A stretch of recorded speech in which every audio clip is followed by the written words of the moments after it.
কোন পীরের কাছ থেকে যদি সামান্য কিছু ইলম কারোর সিনার ভিতরে যদি ঢুকা যায়, একটা চিল্লা লাগায়া যদি তাবলীগের মাধ্যমে 6টা কথা কারোর হৃদয়ে ঢুকা যায়, ইলম হলো ওই নূরের নাম, যার অল্প কিছু কারোর সিনার ভেতরে গেলে তার বদনের ভেতরে ইলমের নূর প্রকাশ পায়। দেখলে তারে শাইখুল হাদিস মনে হয়। দূরপাল্লার গাড়িতে যাইতেছি, পাশে একটা লোক বসা আছে, দেখা মনে হয় যেন একটা শাইখুল হাদিস বসে রয়েছে। আমি জিজ্ঞাসা করলাম, ভাইজান আপনি কোন মাদ্রাসার খাদেম? লোকটা বলে, উস্তাদ জি। আমারে কয়, উস্তাদ জি আমি আপনাকে চিনি, কথা কন না কেন? তাই আমার লগে কয়, ভয়ে কথা কই না।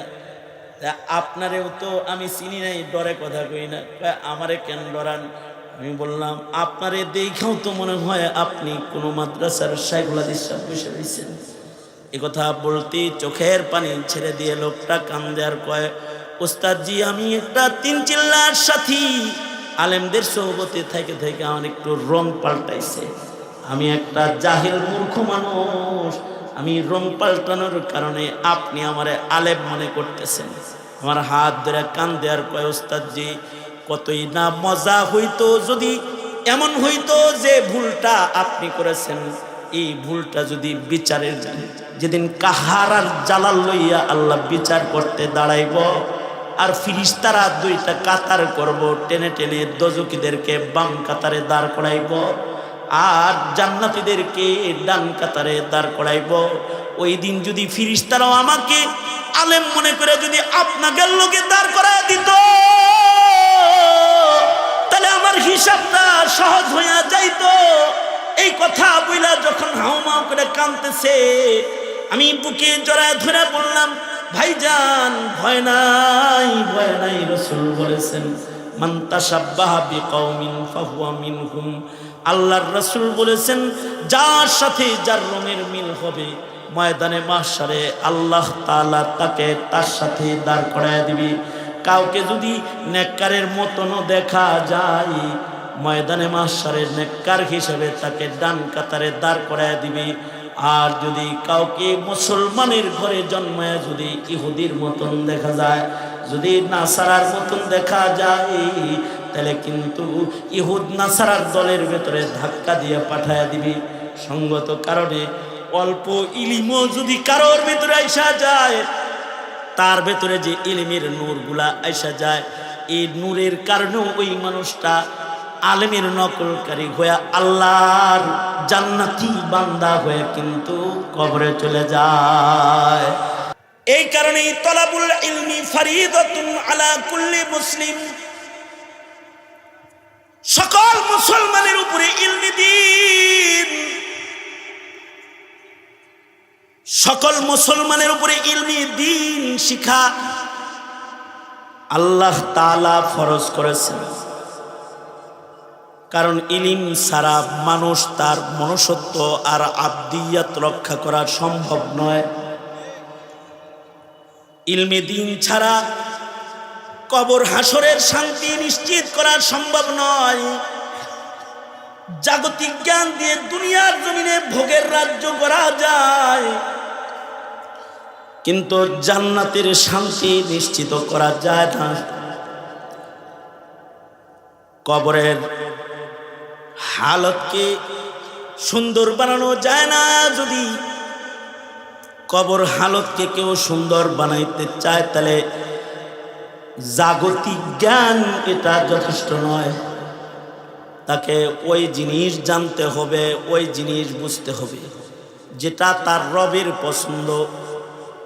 আমার শক্তি আছে একটা কাজ করার, কিন্তু আমার রবের অপছন্দ না করাটার নাম হলো গোলামি। আমার শক্তি আছে একটা দিকে যাওয়ার, কিন্তু আমার রবের অপছন্দ না যাওয়ার নামই হলো গোলামি। এই হিল্লত আর হুরমত আর জায়েজ আর না জায়েজ জাতির কাছে পেশ করবে যে ইলমটা, সে ইলমের নাম ইলমে দ্বীন, সে শিক্ষার নাম শরীয়তের শিক্ষা, ধর্মের শিক্ষা, এই শিক্ষা ছাড়া আল্লাহ পাকের বিধান জানা সম্ভব নয়। এই শিক্ষা ব্যতিরেকে আল্লাহ পাকের বান্দা হওয়াও আমাদের জন্য সম্ভব নয়। আফসোসের বিষয় হলো, আফসোসের বিষয় এখানে যেটা, সেটা হলো এই, মুসলমানের ঘরে জন্মগ্রহণ করেছে, ইলমি দ্বীন কি জিনিস আর জাগতিক জ্ঞান কি জিনিস, এই দুইটা জ্ঞান সম্পর্কে যথেষ্ট ধারণাই মুসলমানের বাচ্চার নাই। সঙ্গত কারণে ইলমি দ্বীনের কদর করা, সম্মান করার শক্তি সামর্থ্য তার পয়দা হয়নি। ন্যূনতম কিছু ব্যবধান তো বুঝতে হবে, ন্যূনতম কিছু ব্যবধান আমি আপনাদের সামনে পেশ করি, যাতে আমাদের মুসলিম ঘরের সন্তানদের কাছে কোরআনের মূল্যায়ন, হাদিসের মূল্যায়ন যেন প্রতিষ্ঠা হয়, মাদ্রাসা শিক্ষার গুরুত্ব যেন কমপক্ষে উপলব্ধি হয়। বেশি না, কয়েকটা ব্যবধান। একটা ব্যবধান বলছি, সেটা হলো এই, কিয়ামত পর্যন্ত কোরআন হাদিসের ভেতরে, কোরআনের ভেতরে ভুল আবিষ্কার করার শক্তি, পৃথিবীর সকল শক্তি মিলেও, সকল শিক্ষা একত্রিত হয়েও কোরআন থেকে কোনো ভুল বের করার ক্ষমতা কারোর নাই। কারণ এর সনদ হলো লা রাইবা ফি, এটা নির্ভুল, এর ভেতরে কোনো ভুল নাই। আল্লাহু আকবার, জোরে করে বলেন, আরো জোরে আওয়াজ করে বলেন, আওয়াজ করে বলেন আল্লাহু আকবার। কারা বের করতে পারবে না ভুল? অশিক্ষিতরা না, দুনিয়ার সব শিক্ষিত মিলেও কোরআনে কারীমের ভেতরে কোনো ভুল আবিষ্কার করতে পারবে? ইমানের সাথে বলেন, ইমানের সাথে, বিশ্বাসের সাথে বলেন, পারবে? জোরে আওয়াজ করে বলেন, পারবে না। কিন্তু জাগতিক জ্ঞানের ভুল, এটা ধরার জন্য শিক্ষিত হওয়ারও দরকার নেই। এই কারণেই কয়েকদিন আগেও যে শরীফ শরীফার গল্প বয়ে এসেছে, এইটা কোনো অধ্যাপকের চিনতে হয় নাই, কোনো শিক্ষিত লোকের চিনতে হয় নাই। আমার দেশের আন্ডা বাচ্চারা পাতা ধরে টান দিয়ে ছেড়ে ফেলে দিয়েছে, কারণ ওরাও বুঝে এই শিক্ষা সঠিক শিক্ষা নয়।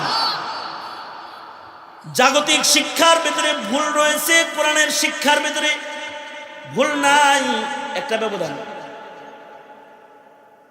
জাগতিক শিক্ষার উপরে ঈমান আনা জরুরি না, কিন্তু ধর্মের শিক্ষার উপরে যদি কারো ঈমান না থাকে তাহলে সে বেঈমান। ঠিক আস্তে করে বললেন কেন? জোরে আওয়াজ করেন। এই কারণে বাচ্চাদেরকে মক্তবে গেলে পড়ায়, আমার সাথে বলেন, আল্লাহি ওয়া মালাইকাতিহি ওয়া কুতুবিহি ওয়া রুসুলিহি ওয়াল ইয়াউমিল আখিরি ওয়াল কদরি খাইরিহি ওয়া শাররিহি মিনাল্লাহি তাআলা ওয়াল বাসি বাদাল মাউত। তার মানে আল্লাহর উপরে যেমন ঈমান আনতে হয়, আল্লাহর কিতাব কোরআনের উপরেও ঈমান আনতে হয়, নবীর হাদিসের উপরেও ঈমান আনতে হয়। কেউ যদি বলে হাদিস মানি না, বেঈমান। ভালো করে, কেউ যদি বলে যে সে হাদিস মানে না, সে কি? জোরে বলেন, আরো জোরে আওয়াজ করে বলেন। এই সিদ্ধান্ত কি মৌলবীর নাকি আপনাদেরও? সবার। এই সিদ্ধান্ত আল্লাহর। এই সিদ্ধান্ত কার? হাদিস মানে না তাহলে সে নবী মানে না, ঠিক কিনা? জোরে আওয়াজ করে বলেন। তার মানে হাদিসের উপরে ঈমান না রাখলে সে বেঈমান। আর কেউ যদি বলে আল্লাহর কোরআনের উপরে বিশ্বাস সে রাখে না, তাহলে সে বেঈমান। মুনকিরে হাদিসেরও ঈমান নাই, মুনকিরে কোরআন যে তারও ঈমান নাই। কোরআনের একটা নুক্তা, একটা অক্ষর যদি কেউ অবিশ্বাস করে তাহলে তার ঈমান নাই। সুতরাং আমরা কোরআনের উপরেও ঈমান রাখি, হাদিসের উপরেও ঈমান রাখি। কারা কারা রাখি? এক হাত রাখি না দুই হাত রাখি? কম রাখি না পুরা রাখি? জোরে আওয়াজ করে বলেন, কম রাখি না পুরা রাখি? পুরা ঈমান রাখি। আল্লাহু আকবার বলেন। হাত নামান, হাত নামান। তার মানে হলো কোরআন হাদিসের উপরে যার ঈমান নাই তার কি নাই, তারই ঈমান নেই। কোরআন হাদিসের উপরে যার বিশ্বাস নাই তার ঈমান নেই, সে বেঈমান। সে কি? জোরে বলেন, আরো জোরে আওয়াজ করে বলেন। এবার আমি বললি, আপনাদের গ্রামের কেউ যদি বলে যে আমি জাগতিক শিক্ষার উপরে আমার ঈমান নাই, বলেন তো সে কি বেঈমান? বুঝে গেছেন না? বুঝে গেছেন তো? আমার পরিচিত আমি লোক পাইছি, আমি কিছু গল্প বলি, গল্পের থেকে কিছু শিক্ষা নেন। একটা গল্প হলো, এক মুরব্বী আছে আমার পরিচিত, মারা গেছে। উনি জীবনে কোনোদিন ওষুধ খেয়ে দেখেন, কারণ ওষুধের উপরে ওনার কি নাই। ওষুধ বলতে বুঝাইতে চাচ্ছি আমি প্যারাসিটামল, হিস্টাসিন, তারপরে অ্যান্টিবায়োটিক, অমুক তমুক, এগুলো জীবনে খায় না। ওনার কথা হলো গাছগাছলার ভিতরে আল্লাহ ন্যাচারাল ঔষধ দিছে, আমার অসুখ হলে আমি ন্যাচারাল ওষুধ খাবো। এই যে মুখে রুচি নাই তো হর্তকি, আমলকি এগুলা খাইতো। জ্বর আসছে, কাশি হইছে, বাসক পাতা, আদার রস, তুলসী পাতা সিচ্চা বাচ্চা খাইতো। এটার কোনো ক্ষতি নাই, তোরা যা খাস এটার সাইড এফেক্ট আছে বিষ বিষ বিষ। কারণ সুস্থ করেনওয়ালা আল্লাহ, এই ওষুধ ছাড়াও আল্লাহ সুস্থ করতে পারে। আগের যুগের মানুষরা করছে। ওষুধে এক গাড়ি খাইলেও সুস্থতা যদি আল্লাহ কপালে না রাখে তো সুস্থতা হবে না। সুতরাং আমি মেডিকেল সায়েন্স মানি না, এই ওষুধপাতি আমি খাই। আচ্ছা বলেন তো, উনি যে খেলো না এর কারণে কি ওনার ইমানি কোনো নোকসান হয়েছে? ওনার আখেরাত বাদ হয়েছে? আর একটা দৃষ্টান্ত, আমি এক মুরব্বী পাইছি, ওনার ছেলেরা 3 তলা বিল্ডিং করছে, ওনার ছেলেরা, কিন্তু উনি জীবনে কোনোদিন এই বিল্ডিংয়ে যায় থাকে না। জোর করে পোলা মানে দইরা নিলেও ছটফট করে বাইরে চলে আইছে। জিন্দিগির শেষ নিঃশ্বাস পর্যন্ত কুড়ে ঘরেই থাকছে, টিনের ঘরেই মরছে। কিন্তু ওনার ছেলেরা 3 তলা বিল্ডিং করছে। রাত্রে কোনোদিন ওনার একটু বরকতের জন্য বাপ হিসেবে শোয়ানোর জন্য ধরে নিয়ে গেলে বলতো উনি, আমি এত বোকা না যে ইট পাথর বালি আর রডের নিচে আমি শুয়ে থাকবো আর রাত্রে এটা আমার মাথায় পড়বো আর আমি মরবো শখ কইরা, এরকম জিনিসের নিচে আমি থাকতে রাজি না। সেই বিল্ডিংয়ের নিচে শয় না। তার মানে ইঞ্জিনিয়ার সাহেব যে এই বিল্ডিং এর গ্যারান্টি দিছে 100 বছর, হে এই গ্যারান্টির কাগজটাকে কথা কন না কেন? এই গ্যারান্টির কাগজটাকে সে মানে না। কিন্তু কোরআনের গ্যারান্টি হলো ইলা ইয়াউমিল কিয়ামা, কিয়ামত পর্যন্ত, ইন্না নাহনু নাযালনা যিকরা ওয়া ইন্না লাহু লাহাফিজুন। এই গ্যারান্টির কাগজ যদি কেউ না মানে তাহলে সে বেঈমান, বেঈমান, বেঈমান, তার ঈমান নাই।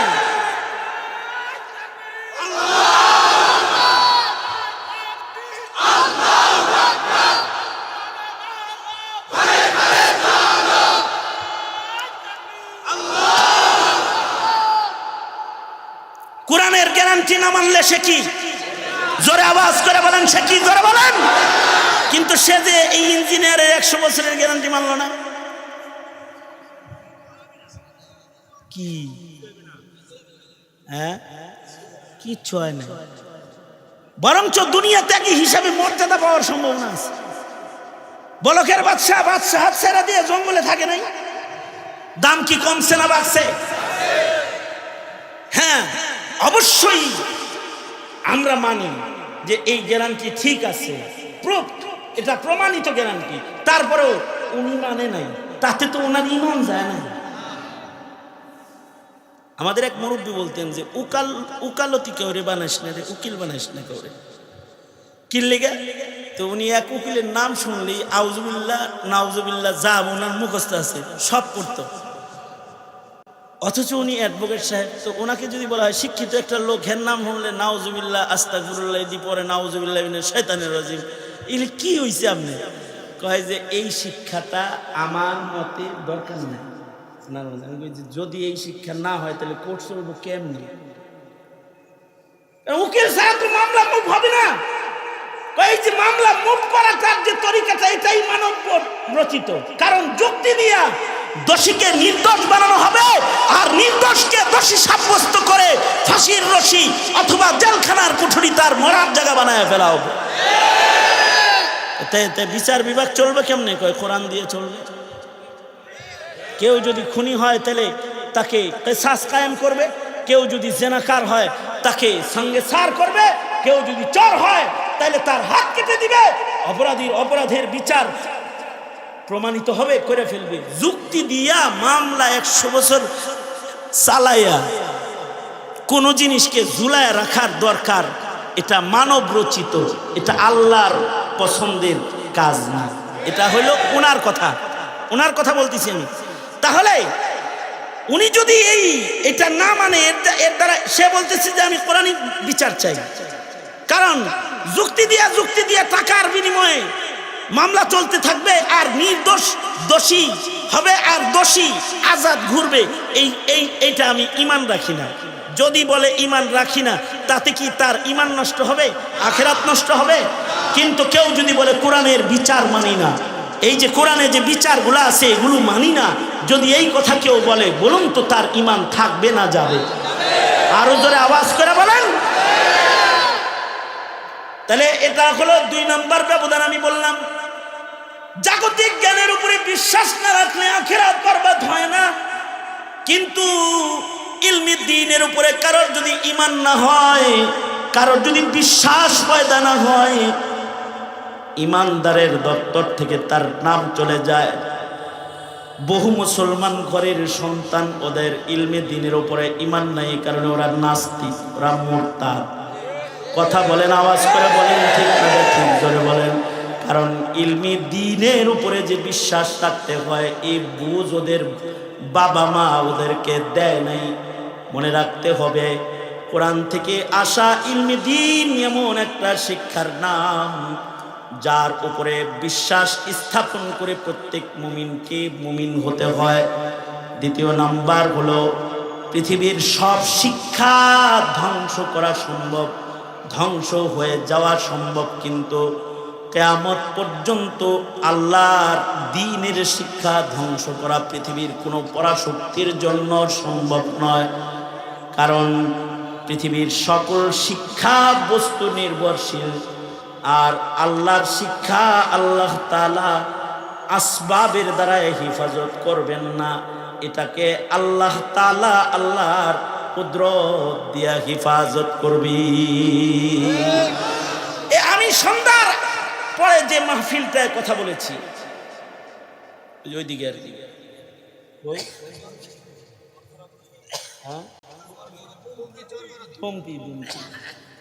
ওখানে আমি কয়েকটা ছেলেকে পাগড়ি দিছি। এই আজকের ঘটনা, একটা ছেলেকে পাগড়ি দিলাম, ও মাত্র 9 মাসে হাফেজ হয়েছে। সুবহানাল্লাহ, আরো আস্তে করে বলেন। কয় মাসে হাফেজ হয়েছে?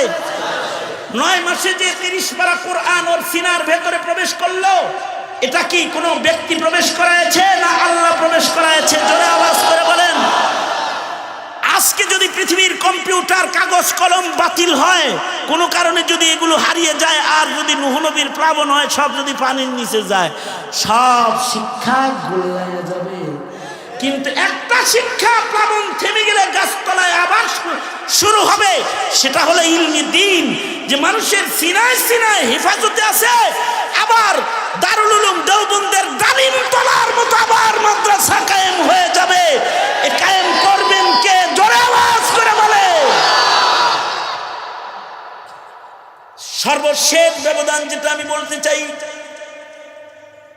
যে ব্যবধানের মাধ্যমে আমি আমার আলোচনাটা এতে টেনে দিতেছি, সেটা হলো এই দুনিয়ার কোনো শিক্ষা অর্জন করে যদি কেউ আমল না করে, অসুবিধা নাই।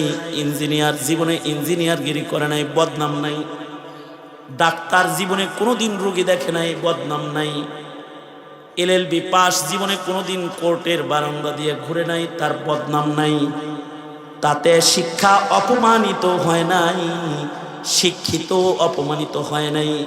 কিন্তু ইলমে দ্বীন এমন একটা ইলমের নাম, যদি এই ইলম শিখার পরে এর আমল যদি কারোর ভেতরে না পাওয়া যায়, সে আল্লাহর কাছে ধিক্কৃত। এমন আলেমকে দোজকের আগুনের ভেতরে আল্লাহ তাআলা সবার আগে ফেলবে, যার ইলম আছে কিন্তু আমল নাই। জাতির ভেতরেও যদি কোনো আমল ছাড়া মৌলবি সাহেব পাওয়া যায়, যে মৌলবী ইলম হাসিল করেছে কিন্তু আমল করে না, জাতি তাকে আলেম কয় না, জাতি সবাই মিলা তাকে জালেম কয়। কারণ ইলমে দিন এমন ইলম নয় যে গাধার বুঝার মতো বহন করে সারা জনম চলা যায়, বরঞ্চ ইলমে দিন এমন একটা ইলমের নাম যেটা সারা জনম আমল করতে হয়, সারা জনম এটা বিতরণ করতে হয়, যার বিতরণ আর আমলের মাধ্যমে জাতির কল্যাণ হয়, আর যিনি এই আমল করে তার মর্যাদা বেড়ে যায়। এ কারণে পৃথিবীতে বড় আলেম যত আছে তাদের আমল খুঁজে দেখো অনেক বড়। কেউ যদি আলেম হয় কিন্তু আমল না হয়, জানে কিন্তু যদি আমল না করে তাহলে সে জালেম। ইতিহাসের পাতা তাকে জালিম হিসাবেই চিনে। পৃথিবীর ইতিহাসে একজন আলেম ছিল, নাম আবুল ফজল ফয়জি। সম্রাট আকবরকে যে দিনে ইলাহি নির্মাণ করার জন্য কুবুদ্ধি দিয়েছে, সম্রাট আকবরকে আবুল ফজল ফয়জি বলে 1000 বছর হয়ে গেছে, মুহাম্মদুর রাসূলুল্লাহর ধর্ম পুরানো হয়ে গেছে। ফয়জি বলে, সম্রাট আকবর আপনি আর একটা ধর্ম প্রণয়ন করেন, যার নাম দিবেন দিনে ইলাহি। প্রণয়ন করলো, দিনে ইলাহি চালু করলো। জমানার আলেমরা ফতোয়া দিল, তো দিনে ইলাহি বরবাদ হয়ে গেল। অথচ ফয়জি এত বড় আলেম ছিল, দারুল উলুম দেওবন্দে গেলে দারুল উলুমের লাইব্রেরিতে এখনো ফয়জির লেখা তাফসীর ওইটা গ্লাসের ভিতরে আটকায়া রেখে দিছে, তাফসীরে বেনুকাত। তার মানে হলো এত বড় আলেম ছিল ফয়জি যে 30 পারা কোরআনের তাফসীর লিখেছে। 30 পারা কোরআনের তাফসীর লিখতে গিয়ে কোনো নুকতাওয়ালা একটা অক্ষর তার কিতাবের ভেতরে সে ব্যবহার করে নাই। তাফসীরে বেনুকাত তার মানে হলো 30 পারা কোরআনের ব্যাখ্যা লিখেছে নুকতা ছাড়া অক্ষর দিয়ে। কত বড় ভাষা, কত বড় পাণ্ডিত্য তার ভেতরে থাকলে এত বড় শাহজার নাদের কার্য সে সম্পাদন করতে পারে। এত বড় আলেম হওয়ার পরেও দিনে ইলাহি চালু করে আহলুস সুন্নাহকে বাইপাস করার চেষ্টা করেছে। জাতি জীবনে তাকে আলেম বলে না। জাতি যদি ভ্রষ্ট কোনো আলেম জমিনে দেখতে পায় তো তাকে আবুল ফজল বলে গালি দেয়, তারে বলে এটা আবুল ফজল ফয়জি। তার মানে হলো ইলম যার থাকবে আমল তার ভেতরে থাকবে, যার ভেতরে ইলম আছে কিন্তু আমল নাই সে আলেম নয়, সে আলেম নামের কলঙ্ক হয়ে যায়, কলঙ্ক হয়ে যায়। এ কারণে ইতিহাসের পাতায় আলেম যত বড় পাওয়া যায় তার আমলও তত বড় পাওয়া যায়। ইমামে আজম আবু হানিফা রাহমাতুল্লাহ আলাইহি 40 বছর এশার ওযু দিয়ে ফজরের নামাজ আদায় করেছেন। সুবহানাল্লাহ, আরো আস্তে করে বলেন সুবহানাল্লাহ, আরো আস্তে করে। কত বছর? 40 বছর এশার ওযু দিয়ে ফজর পড়েছেন। রাতের ঘুম নিজের জন্য হারাম করেছেন আর প্রতি রাত নফল নামাজের দরিয়া প্রবাহিত করেছেন। ইমামে আবু ইউসুফ রাহমাতুল্লাহ আলাইহি হানাফি মাযহাবের আরেক আলেমের নাম, যিনি প্রতি রাতে 200 রাকাত করে নফল নামাজ পড়েছেন।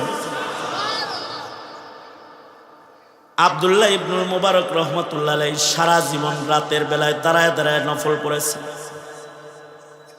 বড় আলেমদের আমলও বড় হয়।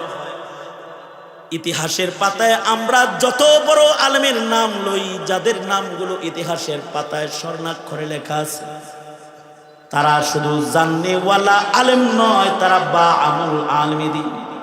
তাদের দেখলে মনে হয় যে শেষ জমানায় কোনো সাহাবী আল্লাহ পাঠাইছে। মানে নবীর যুগে ইবাদতের যে রং সাহাবীদের ভেতরে ছিল, বড় বড় আলেমদের ভেতরে সেই রং তালাশ করে পাওয়া যায়। আরে ইলম এত গুরুত্বপূর্ণ দৌলতের নাম, এটা আলেম হয়ে হাসিল না করে যদি কেউ মুরিদ হয়েও হাসিল করে ফেলায়, কোন পীরের কাছ থেকে যদি সামান্য কিছু ইলম কারণ সিনার ভিতরে যদি ঢুকা যায়, একটা চিল্লা লাগায়া যদি তাবলীগের মাধ্যমে 6টা কথা কারোর হৃদয়ে ঢুইকা যায়, ইলম হলো ওই নূরের নাম যার অল্প কিছু কারোর সিনার ভেতরে গেলে তার বদনের ভেতরে ইলমের নূর প্রকাশ পায়। দেখলে তারে শাইখুল হাদিস মনে হয়। দূরপাল্লার গাড়িতে যাইতেছি, পাশে একটা লোক বসা আছে, দেখা মনে হয় যেন একটা শাইখুল হাদিস বসে রয়েছে। আমি জিজ্ঞাসা করলাম, ভাইজান আপনি কোন মাদ্রাসার খাদেম? লোকটা বলে, উস্তাদ জি। আমারে কয়, উস্তাদ জি আমি আপনাকে চিনি, কথা কন না কেন? তাই আমার লগে কয়, ভয়ে কথা কই না। আপনারেও তো আমি চিনি নাই, ডরে কথা কই না। কয়, আমারে কেন ডরান? আমি বললাম, আপনারে দেখাও তো মনে হয় আপনি কোনো মাদ্রাসার শাইখুল হাদিস সাহেব বসে রয়েছেন। এ কথা বলতে চোখের পানি ছেড়ে দিয়ে লোকটা কান্দে আর কয়, ওস্তাদ জি আমি একটা 3 চিল্লার সাথী, আলেমদের সোহবতে থেকে থেকে আমার একটু রং পাল্টাইছে। আমি একটা জাহিল মূর্খ মানুষ, আমি রং পাল্টানোর কারণে আপনি আমারে আলেম মনে করতেছেন। আমার হাত ধরে কান্দে আর কয়, ওস্তাদ জি কতই না মজা হইতো যদি এমন হইতো যে ভুলটা আপনি করেছেন, এই ভুলটা যদি বিচারের যেদিন কাহারার জালাল লইয়া আল্লাহ বিচার করতে দাঁড়াইব, আর ফিরিস্তারা 2টা কাতার করব, টেনে টেনে দোজখীদেরকে বাম কাতারে দাঁড় করাইব আর জান্নাতীদেরকে ডান কাতারে দাঁড় করাইব। ওই দিন যদি ফিরিস্তারাও আমাকে আলেম মনে করে যদি আপনাদের লোকে দাঁড় করায় দিত, তাহলে আমার হিসাবটা সহজ হইয়া যাইতো। এই কথা বইলা যখন হাউমাউ করে কাঁদতেছে, আমি বুকে জড়ায় ধরে বললাম, ভাইজান ভয় নাই, ভয় নাই। রাসূল বলেছেন, মান তাশাব্বাহা বিকওমিন ফাহুয়া মিনহুম। আল্লাহর রাসূল বলেছেন, যার সাথে যার রঙের মিল হবে ময়দানে মাহশারে আল্লাহ তাআলা তাকে তার সাথে দাঁড় করায় দিবে। কাউকে যদি নেককারের মতনও দেখা যায়, ময়দানে মাহশারে নেককার হিসেবে তাকে ডান কাতারে দাঁড় করায় দিবে। আর যদি কাউকে মুসলমানের ঘরে জন্মায় যদি ইহুদির মতন দেখা যায়, যদি নাসারার মতন দেখা যায়, তাহলে কিন্তু ইহুদ নাসারার দলের ভেতরে ধাক্কা দিয়ে পাঠায় দিবি। সঙ্গত কারণে অল্প ইলিমও যদি কারোর ভেতরে আইসা যায়, তার ভেতরে যে ইলমের নূরগুলা আইসা যায়, এই নূরের কারণেও ওই মানুষটা আলেমের নকলকারী হয়ে আল্লাহর জান্নাতি বান্দা হয়ে কিন্তু কবরে চলে যায়। আর এতটুকু জরুরি ইলম যদি কারোর ভেতরে না আসে, তখন সে জন্মায় মুসলমানের ঘরে কিন্তু রাসূলকে গালি দেয়, জন্মায় মুসলমানের ঘরে কিন্তু কাদিয়ানীকে পক্ষে কথা কয়, জন্মায় মুসলমানের ঘরে কিন্তু নাস্তিক মুরতাদের দালালি করা শুরু করে দেয়, পশ্চিমাদের দালাল হয়ে দাঁড়ায় যায়। জন্মায় মুসলমানের ঘরে কিন্তু কোরআনের বিপক্ষে কথা বলা শুরু করে দেয়, হাদিসের বিপক্ষে কথা কয়, আলেমের বিপক্ষে কথা কয়। অথচ লাল চামড়ার গোষ্ঠীরা তার দেশে যখন ট্রান্সজেন্ডার কায়েম করবার চায়, আর সমকামিতা আর চারজ সন্তানের ফ্যাক্টরি যখন খুলতে চায়, তখন সে বুবার মতো শয়তানের মতো বসে থাকে। কারণ অতটুকুন ইলমও তার নাই, কখন চুপ থাকতে হয় আর কখন মুখ খুলতে হয়, এতটুকুন জ্ঞান তার ভেতরে না। সঙ্গত কারণে হে জাতি, নিজের প্রজন্মকে এতটা মূর্খ অবস্থায় ছেড়ে দিও না যে সে তার ইমান চিনতে পারে না, ইসলাম চিনতে পারে না। আদালতে কিবরিয়াতে কিন্তু আসামি হয়ে দাঁড়ায় যেতে হবে। তালাবুল ইলমি ফরিদাতুন আলা কুল্লি মুসলিম। হ্যাঁ, অবশ্যই এই ইলমি দ্বীন আল্লাহ যাকে দেয় সে পায়। মাইরিদিল্লাহু বিহি খাইরাই ইফাক্কিহু ফিদ্দীন। আল্লাহ যার কল্যাণ চায় আল্লাহ তাকে ইলম দান করে, সহি সমাজ দান করে। সঙ্গত কারণেই নবীকেও আল্লাহ বলে, অকুর রব্বি জিদনি ইলম। হে বন্ধু, আপনি আমার কাছে বলেন, হে আমার প্রতিপালক, আপনি আমাকে ইলম বৃদ্ধি করে দেন। ইলমি দ্বীন এটা ব্যক্তির অর্জন নয়, এটা রবের দান। জোরে বলেন, কার দান? আরো জোরে আওয়াজ করে বলেন কার দান? ইলম এটা রবের দান। সঙ্গত কারণে ইলম আল্লাহর কাছে চাইতে হয়, সহি বুঝ আল্লাহর কাছে চাইতে হয়। প্রজন্মকে সহি বুঝ দেওয়ার মেহনত করব, আর নিজেরা ইলমে দ্বীন আল্লাহর কাছে চাইব ইনশাআল্লাহ। বলেন ইলমের কদর করব ইনশাআল্লাহ, ইলমের কদর করব, জাতিকে ইলমে দ্বীনের কদর শিখাবো ইনশাআল্লাহ। চিল্লায় বলেন, আরো যারা আওয়াজ করে বলেন। সুতরাং মাদ্রাসা, আলেম ওলামা, কোরআন সুন্নাহ এর পক্ষে থাকবো না বিপক্ষে থাকবো? জোরে আওয়াজ করে বলেন, পক্ষে থাকবো না বিপক্ষে থাকবো? কারা কারা পক্ষে থাকবো? আল্লাহ আপনি কবুল করেন, আমিন বলেন। আর হাত ধরেন, আমার সাথে স্লোগান দেন। আমি বলবো আলেম ওলামা যেখানে, আপনারা বলবেন আমরা আছি সেখানে। আলেম ওলামা যেখানে, আলেম ওলামা যেখানে, আলেম ওলামা নাই যেখানে, কোরআন সুন্নাহ যেখানে,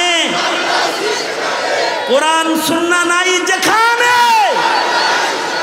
কাফের কাফের, কাদিয়ানীরা কাফের, কাফের কাফের, ফাঁসি ফাঁসি ফাঁসি চাই, নাস্তিক মুরতাদের ফাঁসি চাই, ফাঁসি ফাঁসি ফাঁসি চাই। নারায়ে তাকবীর, নারায়ে তাকবীর। আল্লাহ কবুল করেন, জোরে বলেন আমিন। আরো জোরে আওয়াজ করে বলেন আমিন। মুহতারাম হাজিরিন, আমি আমার এই সময়টুকুনের আলোচনায় ইলমি দ্বীনের যে গুরুত্ব আপনাদের কাছে পেশ করলাম, নিজের প্রজন্মের একটি সন্তান যেন এমন না হয় যারা ইলম থেকে মাহরুম হয়ে যায়, প্রজন্মের একটি ফুল যেন এমন না হয় যে ইমানের বাগান থেকে ঝরে যায়। চেষ্টা থাকবে ইনশা ইনশা ইনশা ইনশাআল্লাহ। সুতরাং এর সংরক্ষণে মাদ্রাসা কায়েমের বিকল্প নাই। কারণ স্কুল কলেজ ইউনিভার্সিটিগুলোকে দিন শূন্য করে এগুলোতে ললিত কলা এস্টাবলিশ করা হয়েছে। ধর্মীয় রীতিনীতি সরায়া দিয়ে এখানে সমকামিতা আর নষ্টামি ভ্রষ্টামি প্রবেশ করানো হয়েছে। আওয়াজ করে বলেন ঠিক না ঠিক করে বলেন। সুতরাং মাদ্রাসার পক্ষে থাকতে হবে। আল্লাহ কবুল করেন। সবাই ইস্তিগফার পড়েন। আস্তাগফিরুল্লাহ রাব্বি মিন কুল্লি যামবি ওয়া আতুবু ইলাইহি লা হাওলা ওয়ালা কুওয়াতা ইল্লা বিল্লাহিল আলিয়্যিল আযীম। আস্তাগফিরুল্লাহাল্লাযী লা ইলাহা ইল্লা